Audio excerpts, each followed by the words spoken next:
Merci Monsieur le Président, Monsieur le Ministre d'État, Mesdames et Messieurs les rapporteurs, mes chers collègues.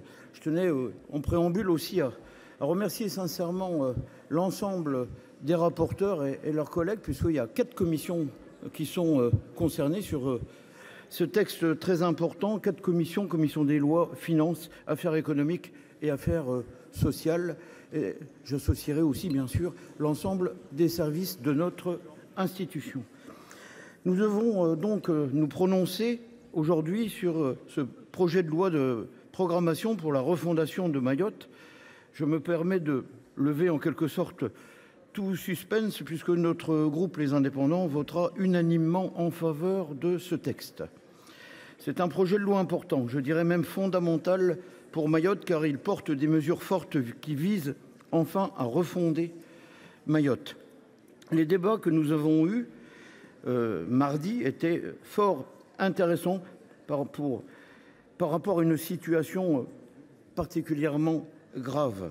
C'est pourquoi il est aussi important que les parlementaires de métropole soutiennent nos collègues ultramarins, en particulier aussi bien sûr Mayotte et les habitants. Ce texte engage l'État financièrement à hauteur de plusieurs milliards d'euros. Il y a 3,17 milliards d'euros qui sont programmés, je dirais, dans des investissements importants sur quelques années.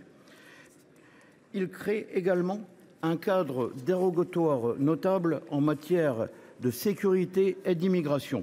Autant de sujets qui résonnent ou devraient résonner chez les représentants de la nation que nous sommes. Durant son examen en séance, le projet de loi n'a pas été profondément modifié. Pour un texte composé de 34 articles qui comprend aussi de nombreuses mesures en annexe, il a même été très peu modifié. Cela traduit une chose, c'est que le texte qui nous a été soumis est un texte complet et équilibré. Complet car il s'attaque à l'ensemble des fléaux qui touchent Mayotte. Équilibré car même si certaines mesures peuvent choquer un certain côté de l'hémicycle, elles ne sont que strictement nécessaires à la situation mahoraise. En matière d'habitat informel, force est de constater l'impuissance actuelle à endiguer ce phénomène et l'inadéquation des mesures en vigueur avec la réalité de Mayotte et dont l'ampleur ne s'observe dans aucun autre département. En réduisant le délai d'un ordre d'évacuation d'un bidonville et en assouplissant l'obligation pour le préfet de proposer un relogement, le texte donnera au préfet les moyens adaptés à l'ampleur du phénomène. Le texte se donne aussi une ambition de proposer 24 000 nouveaux logements au cours des 10 prochaines années. Là encore, le renforcement de l'autorité du préfet sur l'ensemble des services de l'État à Mayotte permettra de coordonner leur action pour accélérer ces constructions indispensables.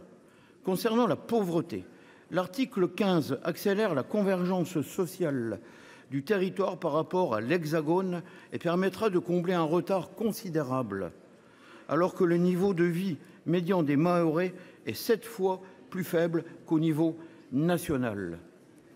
Le texte assortit cette mesure de dispositifs qui visent à dynamiser le développement économique du territoire. C'était aussi largement évoqué par les collègues qui sont intervenus. Alors que le taux d'emploi à Mayotte n'est que de 23%, il ne peut y avoir de meilleure façon de lutter contre la pauvreté qu'en proposant des perspectives aux Mahorais en matière d'emploi. Et sur ce point, le chantier est large. Développer la filière du tourisme, de la pêche et de l'aquaculture, renforcer l'attractivité de certaines professions sur le territoire, développer la coopération régionale avec la Tanzanie, le Kenya, l'Afrique du Sud ou le Mozambique, ou encore développer l'offre de formation vers l'enseignement, la sécurité, le secteur du BTP, la pêche ou les métiers des soins.